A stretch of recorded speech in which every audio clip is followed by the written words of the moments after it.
possible piece of news. So, now let me give you a bit of bad news. This is going to prove a very expensive lunch.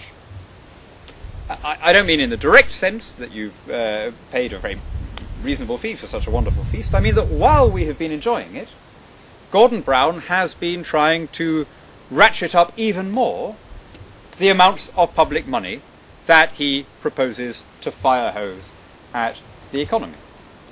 The G20 summit is in progress, and our Prime Minister now finds himself in the rather uncomfortable position of being the only head of government at that meeting who is presiding over an economy that is not coming back into growth.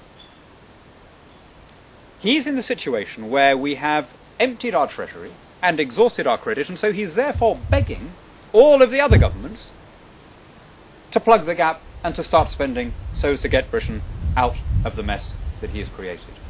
I don't know about you, I find it slightly humiliating to think that a British government is having to be told by the French and German regimes that it is being economically irresponsible and is spending too much.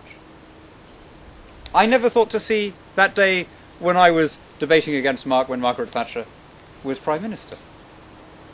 It gets worse than that. Shall I tell you, I picked up something. I wrote a blog a few months ago in which I said Gordon Brown is now going for the Zimbabwe option. He's trying to print his way out of the debt that he's created.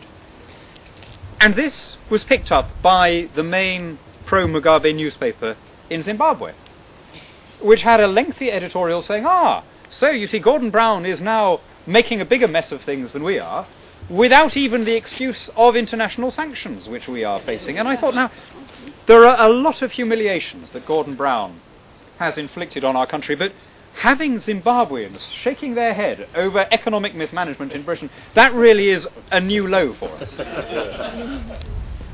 Let me tell you a little story that seems appropriate to our present crisis.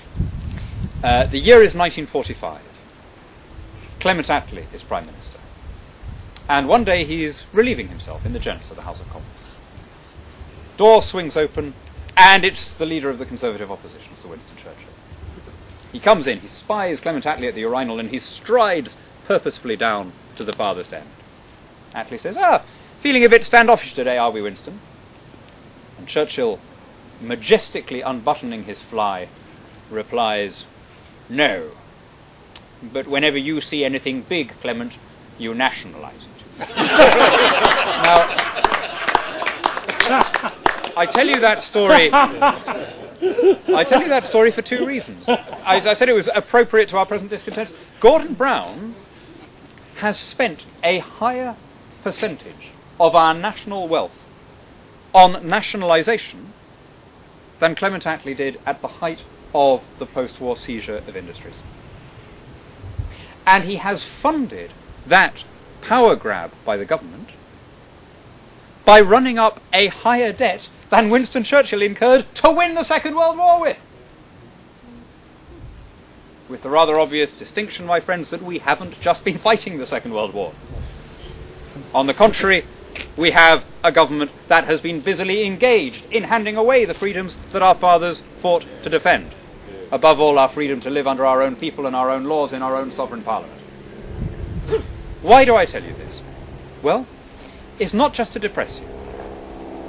It's because I'd like us all, since we're meeting here as friends, as Conservatives, to have some sense of the magnitude of the task that will be faced by the next Conservative government.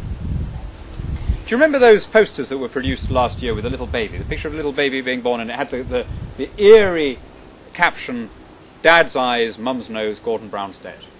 Every child in Britain is now born owing £17,000. Well, that was before the second bailout. That was before the debacle of the Lloyds HBOS merger. That was before the latest hikes in public expenditure. The figure is now higher than £30,000. Now, a new incoming Tory government is not going to be able to address debt on that level and public spending, which is still unforgivably continuing to rise even now on that level, by decreeing a little bit of nipping and tucking, a pay restraint order there, a reduction here. Something deeper is called for.